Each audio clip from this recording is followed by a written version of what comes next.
Стравот е манипулативна, контролирачка или на некој начин триумфална јама.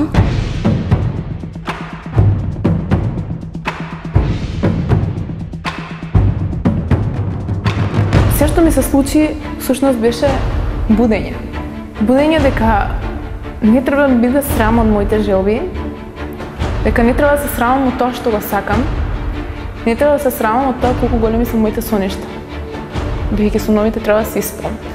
Доколку направите една визија и направите едно сценарио и го знаете крајот на филмот, како завршува, како почнува и како завршува, стравот нема да биде присутен.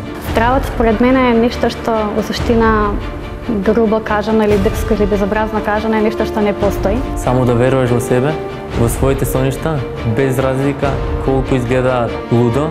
Всушност, мене верување ми не достигаше.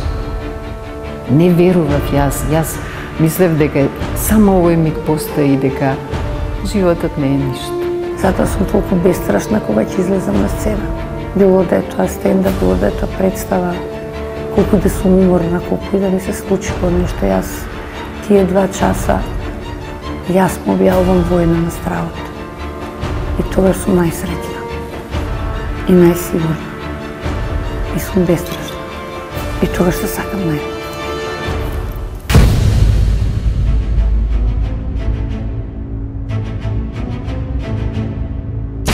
И запомнете, оваа битка не ја водите само за да го победите егото.